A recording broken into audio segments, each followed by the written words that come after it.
Welcome to the Grow Strong Leaders podcast. I'm your host, Meredith Bell, and I interview business leaders who are committed to their own growth and the development of everyone on their team. If you enjoy my podcast, be sure to subscribe and rate it on your favorite podcast platform. Welcome back to another episode of the Grow Strong Leaders podcast. I'd like you to think back to your experience as a leader when it comes to interviewing and hiring people.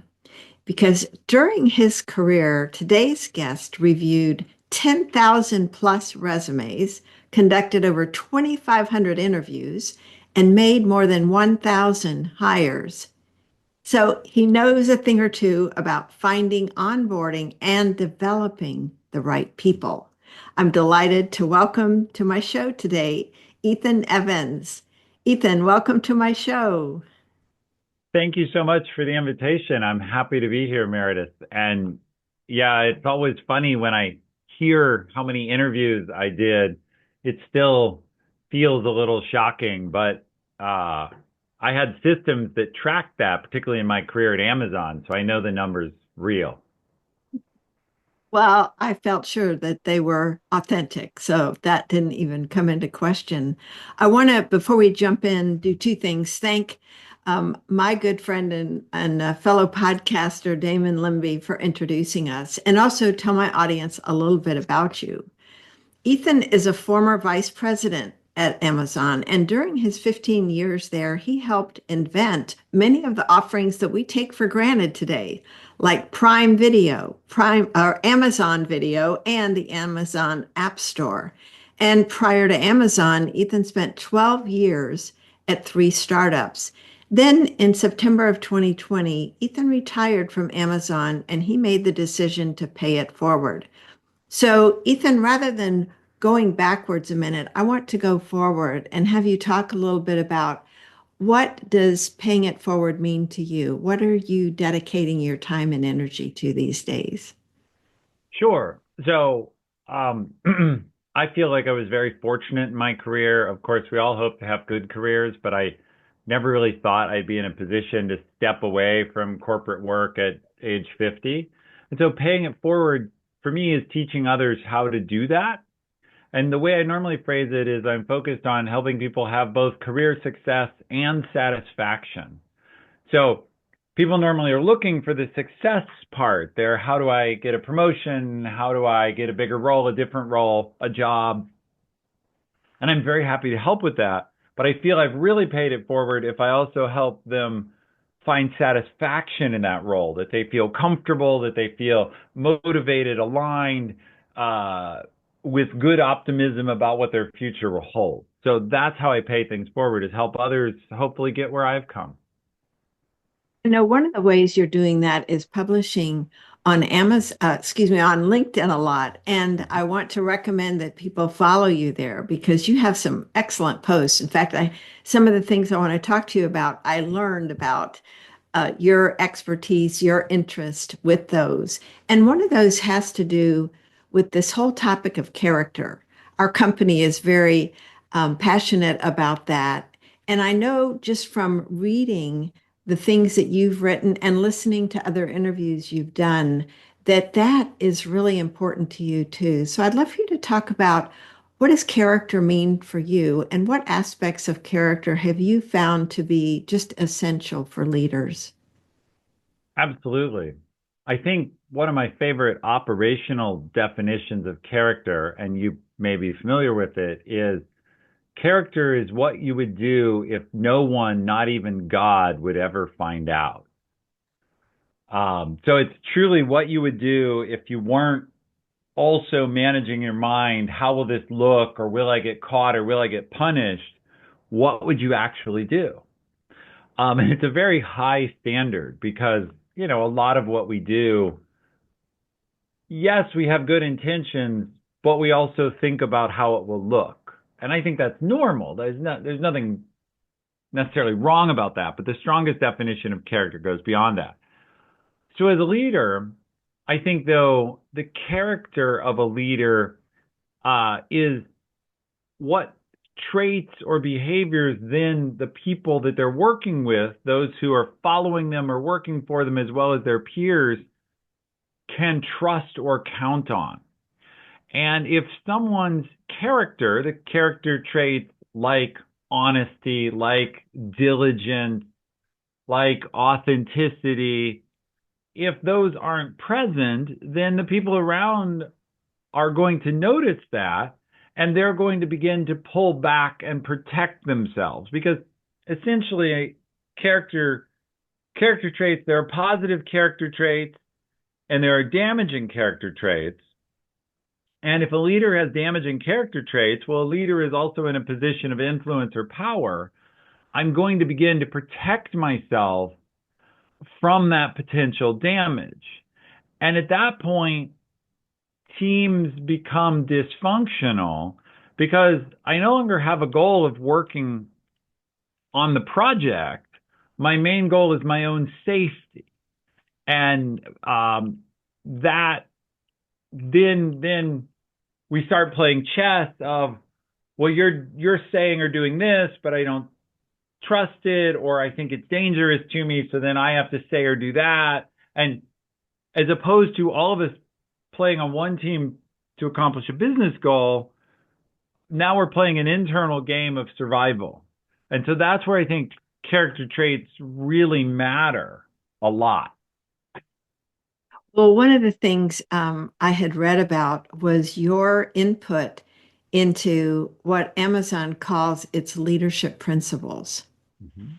And to me, those are very much tied into character. You know, who are we being? And the one I'd love for you to talk about is ownership, because that's the one that you had input in. And I think it almost got deleted. Is that right? Yeah.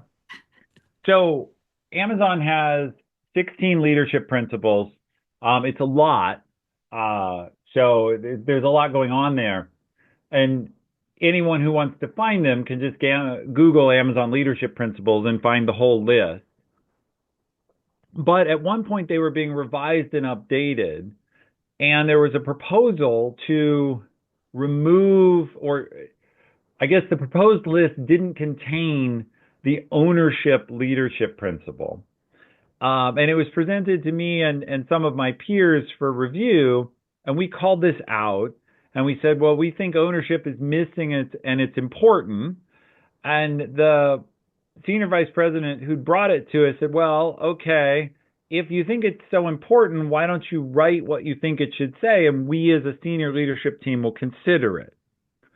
So ownership is, of course, an idea that's been popularized separately, I think, by an author named Jocko Willink, who wrote something called Extreme Ownership. So that's like a public reference to the same idea. But my origin for feeling passionate about this is Amazon had a statement about ownership, maybe not as clear a one, but they had this idea that it was important for leaders not to make excuses and to not view any work as beneath them, but to take responsibility not for a particular piece of work, but for the overall goal or the overall good of the organization. So specifically, the words I added that survived this draft process I'm talking about is I wrote, a leader never says, that's not my job. And the reason I put that in there is I had a colleague very early in my career, before I was in a leadership position. I had suggested some work to him, and he said, oh, well, that's not my job description. Would you like to see it? And for me, anyway, the idea that he was focused on whether or not he had to do it rather than whether or not it was a good idea really was off-putting to me. It felt very low agency, very passive, and none of those are traits I associate with high performance. Um, and so I suggested those words. They were adopted. If you were to go look this up, on Amazon's website, you'd find those words in there. Um, and yeah, so I can talk a little bit more about them because some people say, well, wait, is everything my job? And we can talk about that if you'd like. Yes, I would love to hear the additional thinking behind that, and what would be appropriate or not appropriate ways to apply that. Yeah, well, so it is a fair question. Obviously, not everything on earth is your responsibility, but the the point here is really about shifting the debate from whether or not it's your job to whether or not it's important work to do. And so it may, in fact, be a wrong use of your personal time. But if it's important work to be done, a leader needs to recognize that and say, okay, I can't do this right now, but it does need to be done. Let's find the right owner.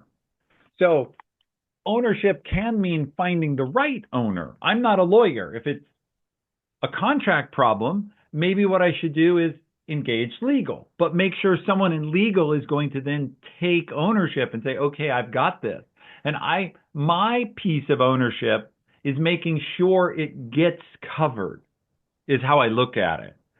Um, it can also be that you can say, have a priority debate. The other option is to say, well, I agree this is worthy work. I have these other things I'm doing. I don't think I should displace them. Do you agree, or how do you see it? And I think the colleague I referred to long ago, if I want to be generous, maybe he was expressing poorly that he felt he had other priorities. He was just expressing it in a way that really rankled. I'm not sure that's true. He may have just been avoiding work, at least emotionally, that's how I feel. But if that's true, that's fine to say, well, this,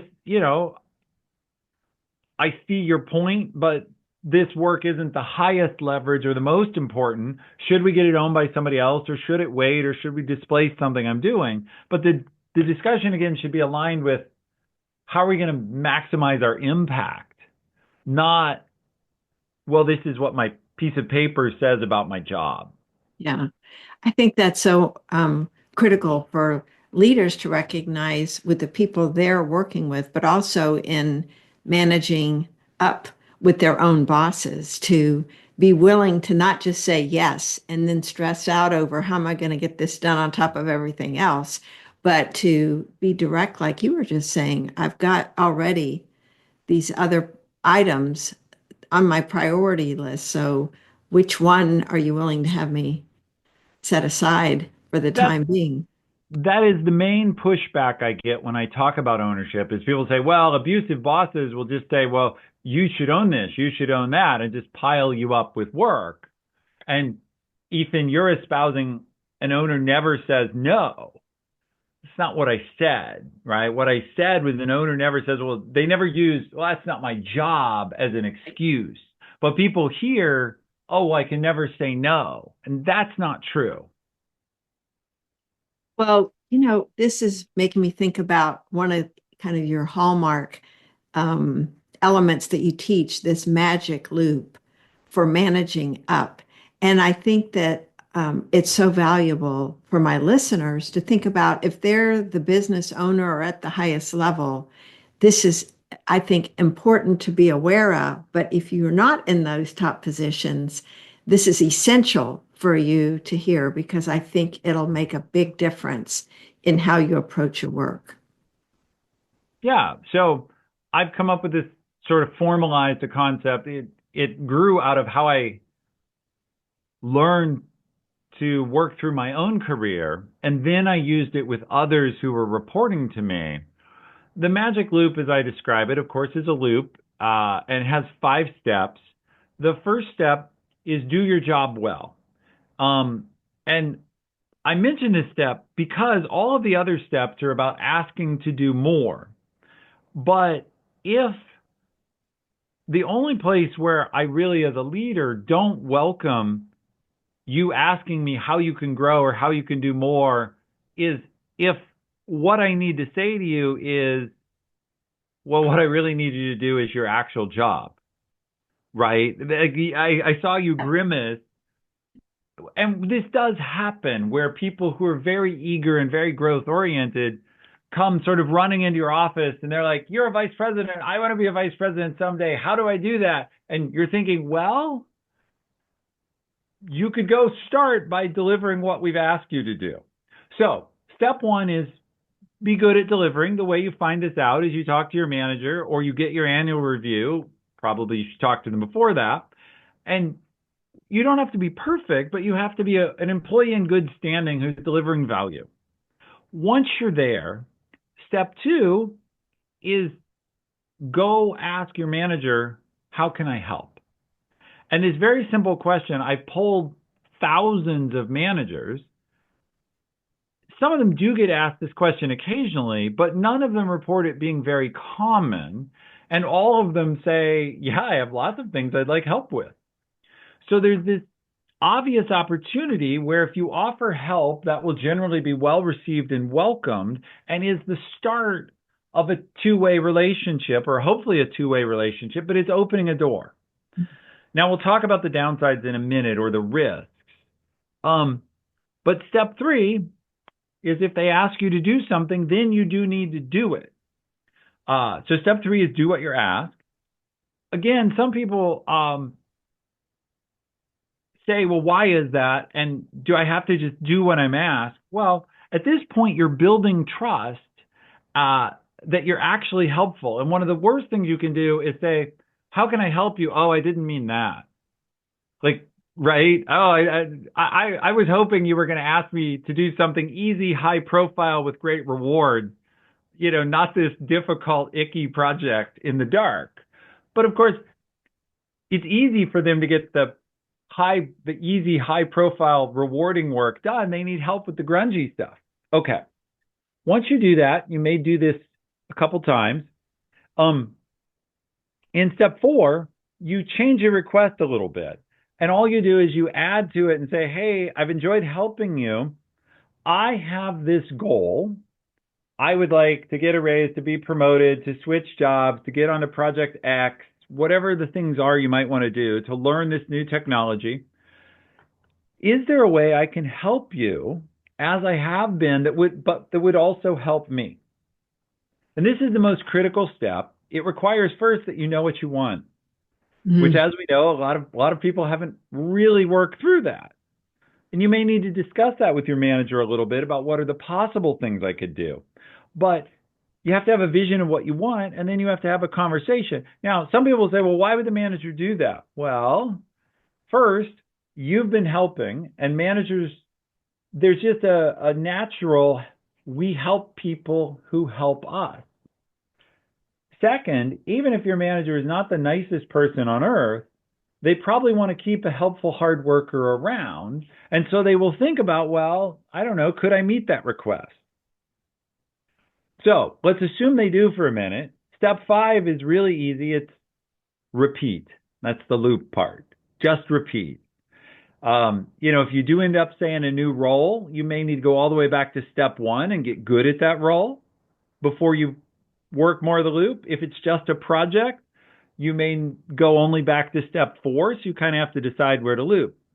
Now, just like ownership, the most common objection I hear to this is, well, won't my manager just give me a bunch to do and I'll drown? Right? Won't they just keep loading me up?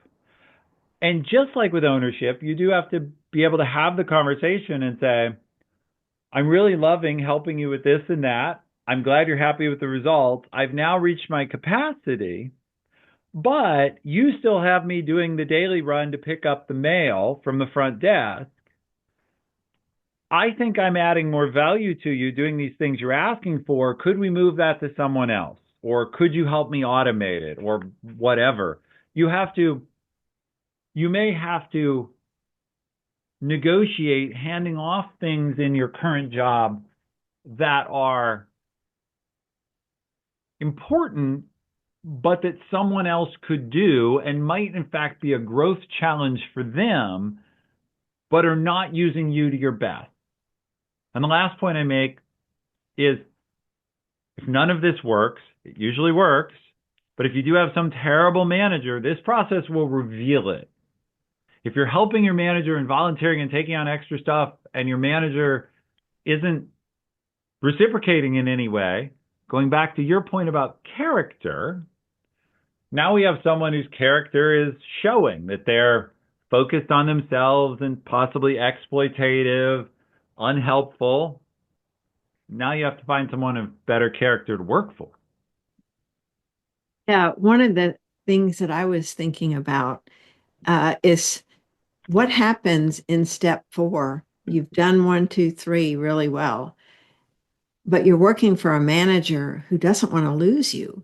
And so Mm-hmm. if you're asking them to help you in some form of advancement, it seems to me a less secure manager would start being concerned about, uh-oh, I might lose this person. So what do I need to do to minimize that happening? How does someone handle that? Yeah, there's a few ways.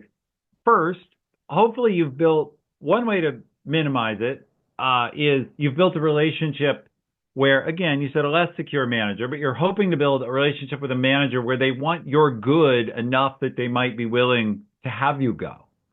So you can, there can be the case where a manager like, well, I don't have the opportunity for you here, but there's opportunity over there, and I'm okay with that. Now that's a more mature manager. You ask about less mature. The second question you can ask is you can say, hey, I love our partnership. How can I help you create the scope in our team so that I have this opportunity under you? Right? You're implying like, I'm interested in staying with you because we work well together, but how do I help you grow?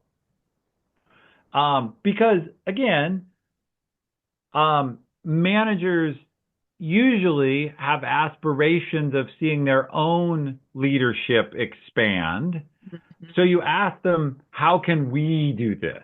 How can we grow the team? Right. And again, hopefully you're building this positive relationship. And then of course, my last answer goes back to where I keep going, which is if your manager is so insecure that all they see from your offers to grow and aid them is lost, then unfortunately you have the wrong manager, or the wrong company. Sometimes I pick a little bit on the post office, and hopefully, I often just say like this is not a growth environment at all, right? The post office is not growing; it's shrinking. It's very tenure based. Once you're a postal carrier, I'm not an expert in the post office, but there doesn't seem to be much. You can sort of wait for the postmaster to leave or retire, but otherwise you're going to be a postal carrier forever. In an environment like that, you may need to find a new environment because rapid growth in the post office doesn't seem like it's a thing. And so, if you find yourself working at the metaphorical equivalent of the post office, the magic loop, its magic is going to be revealing to you go somewhere with more potential. Yeah, that's a good point. I want to kind of switch a little bit to the part where I was introducing you, where you reviewed all these resumes, you interviewed, you hired people. For those that maybe don't have as much experience or would like to get even better, what are some of the qualities you looked for or the experiences or behaviors that were important or telling for you in determining if somebody was really a solid candidate or not? Yeah, I would say two things. Um, the whole magic loop that I just discussed can be kind of boiled down to the single word proactivity. Being proactive about offering help, about doing things, about looking for opportunities. So one of the behaviors in resumes or in an interview I'm looking for is, are you waiting to be told or are you trying to find ways to contribute? The Mhm. second thing, particularly for leaders, I'm looking for what were the results? What was the impact? People get stuck. We prize in our culture and many other cultures around the world prize hard work. hard work is great. I believe in working hard, but hard work can be effective or ineffective. You can do a lot of work and get nothing from it. So the other thing I'm looking for is, did your hard work turn into something? And of course, in a corporate context, that almost always means either directly money or indirectly money. Mhm. So directly money's easy. You're a salesperson, you sold things, you're in charge of finance and you found budget savings. That's money directly. Indirectly is, I'm an engineer and I innovated something that changed our product so that more people wanted it, therefore it sold more. So the money's downstream, but it's still money. And there every role has a different connection to money.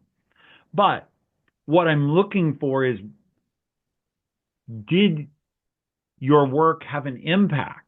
Because if you're merely a hard worker, well, what's the key word in there? You're a worker. And so I will appreciate you as a worker and I'll pay you as a worker, but I'm not going to promote you because you're a worker, not a leader. You're doing work. And work has a value, but we tend to grow. So we grow people who are proactive and have impact. Those are the things I look for. Mhm. Were there things that would be like a red flag for you that you would say, oh, this is not going to be a good fit? Yeah. Um, I think one thing, I'm an engineer, and engineers, among others, can be quite snarky. We would ask, this person has 10 years on their resume. Is that 10 years of work experience, or is it 1 year repeated 10 times? So, what we're looking for is some sort of growth. It can be technical expertise growth, it can be leadership growth, it can be breadth growth, it can be lots of types, but we're looking for something that indicates ongoing development. So the red flag is stagnation. The Mm. person has been doing the same apparent thing for a long time. Um, the other, it's sort of a yellow flag, but it's where everything is about the work that was done and nothing is about why it mattered. So I did this project. It used this technology. I come from the engineering space, so I tend to think of software. But I I built this thing, or I worked on this project and I used this technology. Then on to the next, on to the next. There's nothing about why it mattered. Mm. And when I'm looking for dynamic individuals, you're looking for someone who's trying to get to a goal, not just do what they're asked. And so you're reading these signals from the tone. Were there any specific questions that you used to ask that would help you get at these areas like proactivity and stagnation?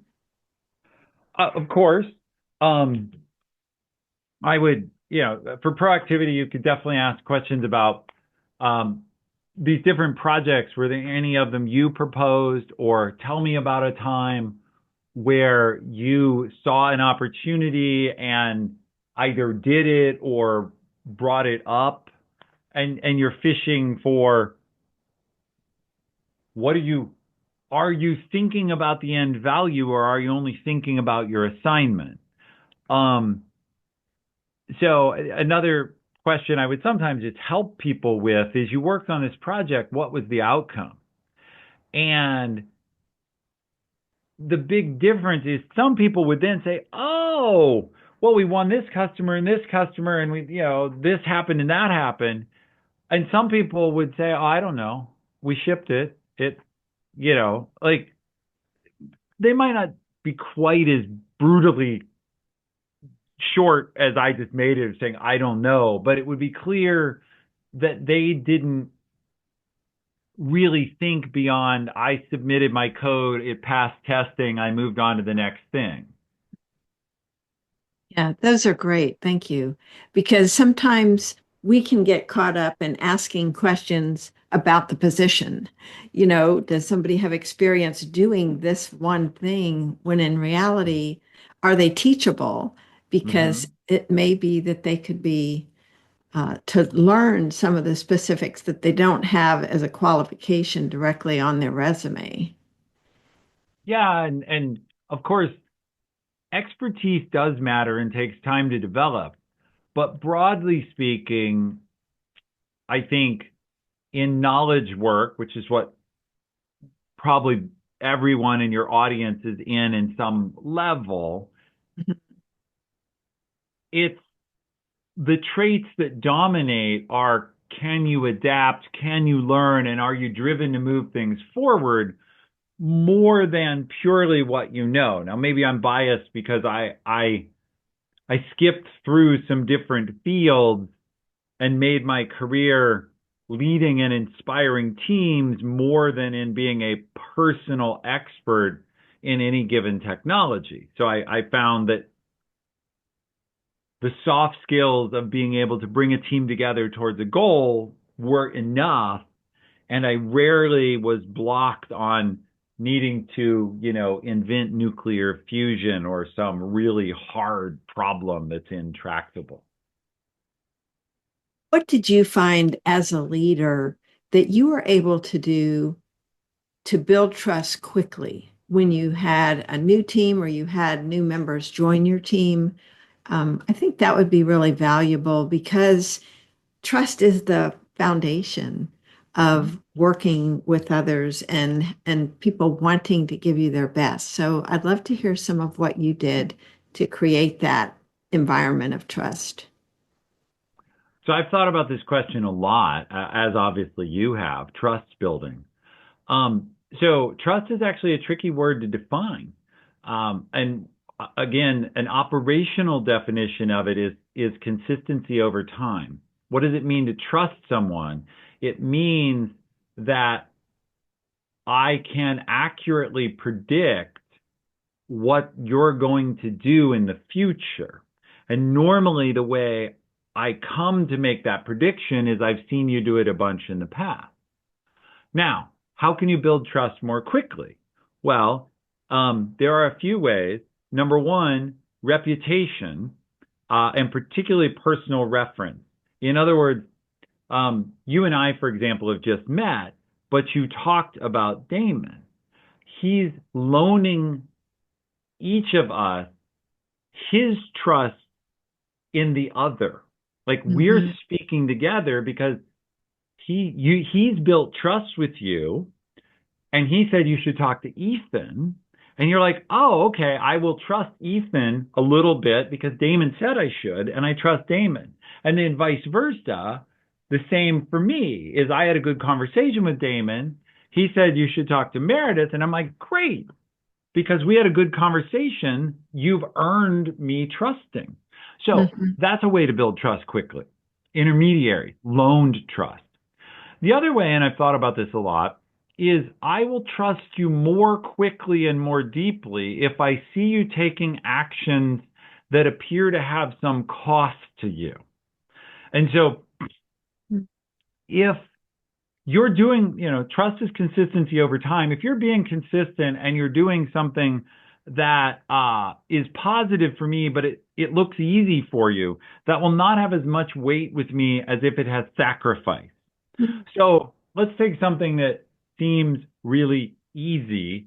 You show up at the office every day.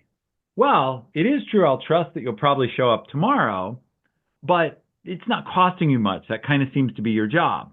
Conversely, let's assume, we'll use this example. Let's assume we have a meeting and we have an important client, but there's been a bad snowstorm and you fight your way out through that and get to the airport and take a delayed flight to get to our meeting. Now I'm like, I can really trust Meredith to show up. She could have phoned and said, oh, you know, uh, since you said you live in Virginia, Dulles is snowed in. There's been an ice storm. You're going to have to handle this on your own. Sorry.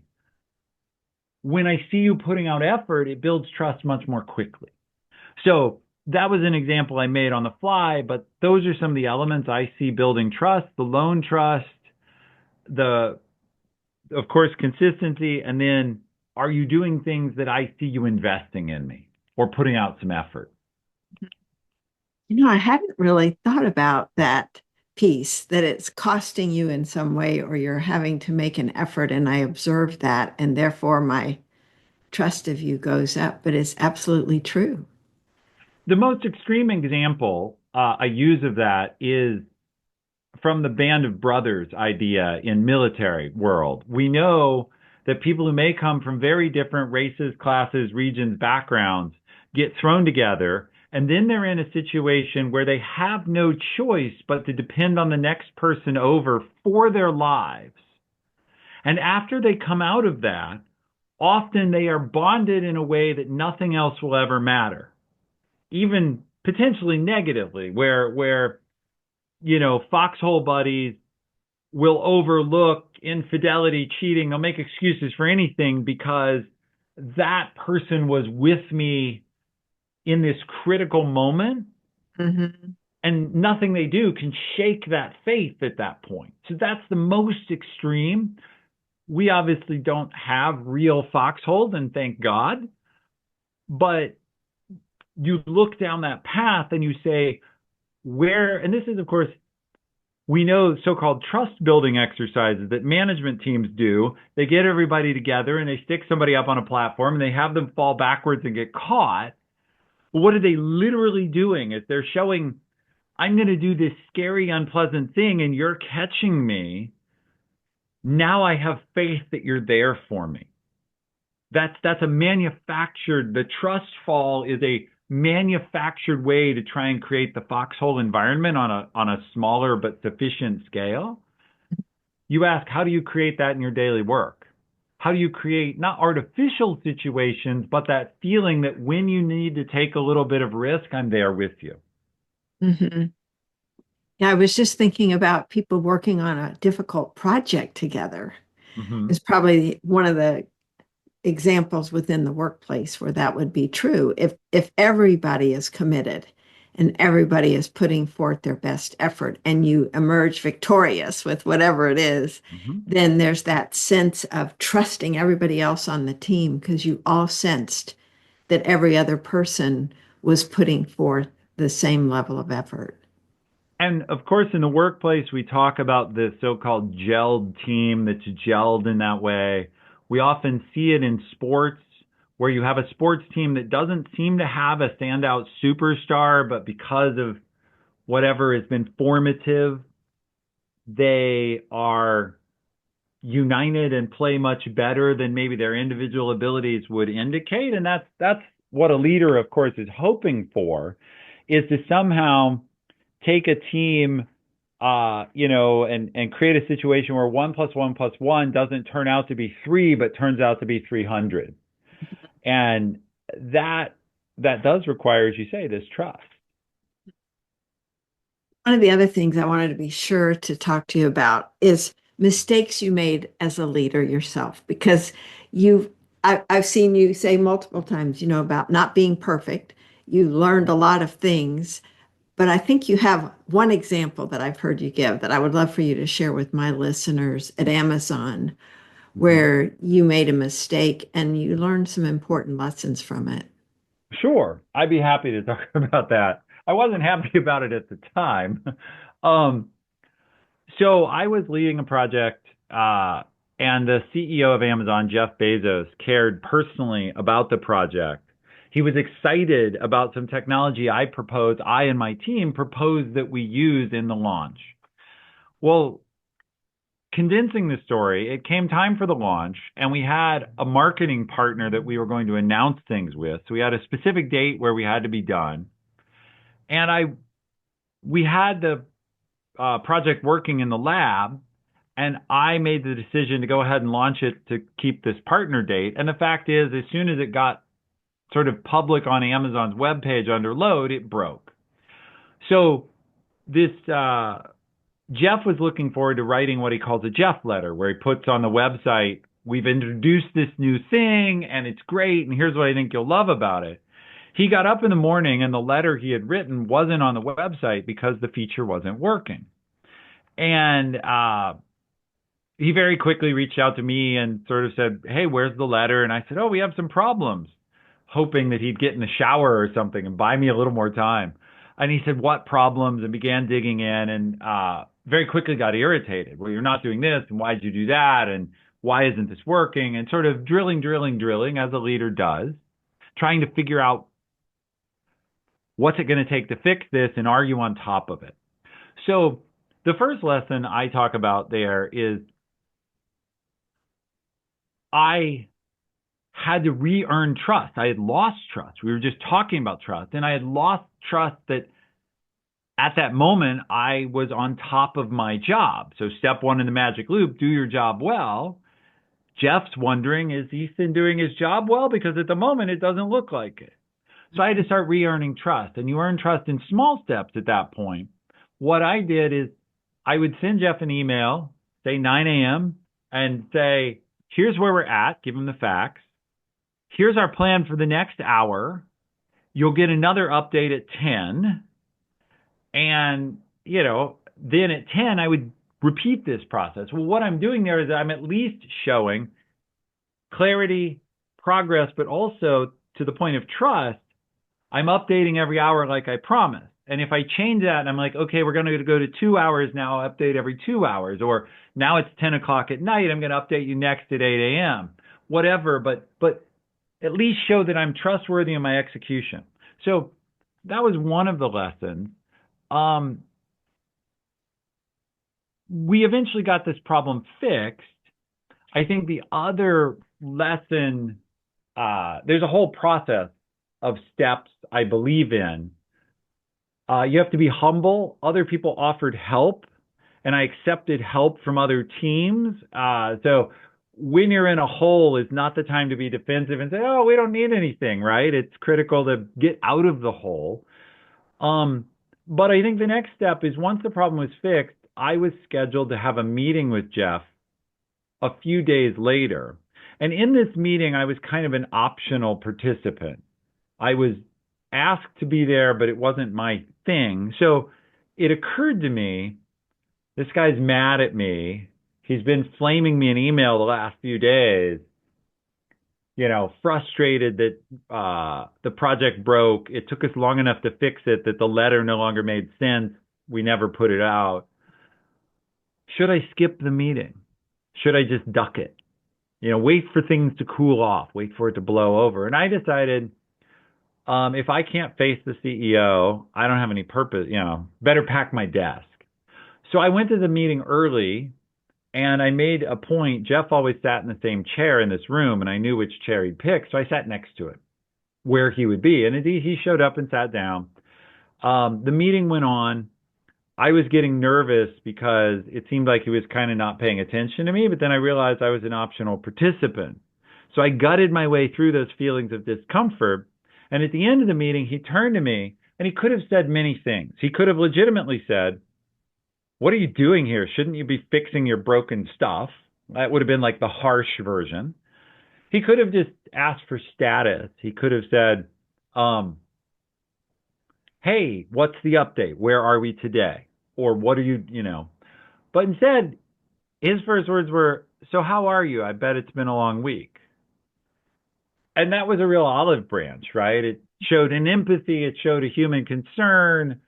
I like to think that it also showed that it's much harder to be mean to someone in person than it is to send a sharply worded email, because it was a complete departure from sort of the tone I'd received up to that point.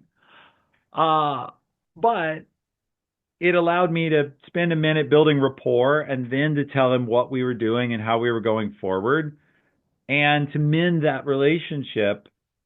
And your whole theme of our discussion, character, it really showed me I have a lot of trust in Jeff's character as a leader, because when he had every possibility to say something cruel or even just something business focused, he chose to say something warm. And we talked about how um, you trust more when actions cost. Well, it probably cost him something. Jeff's very goal oriented, and it probably cost him something to be warm rather than outcome focused. Um, in any case, maybe that's another rule of trust. Understand people will trust you more if they really need something and you come through. I needed reassurance.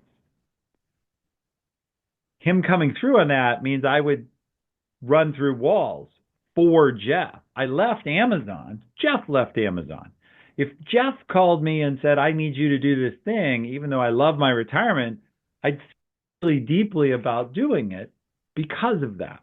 So those are the couple lessons about how to recover from a mistake, I think.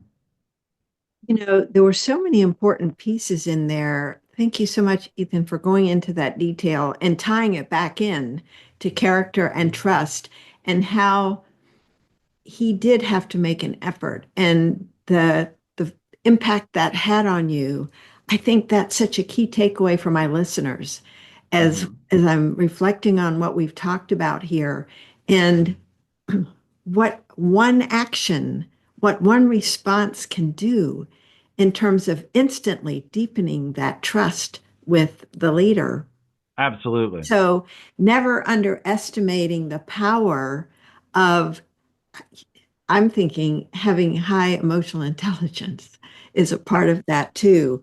And high character, choosing that high road, the better road that's going to connect with the person as a human being and not blindly following the rules or what you would normally do because you knew his style of being outcome focused and understood what it took for him to ask you the question that he did. Yeah. And I don't want to say, by the way, that there were no consequences.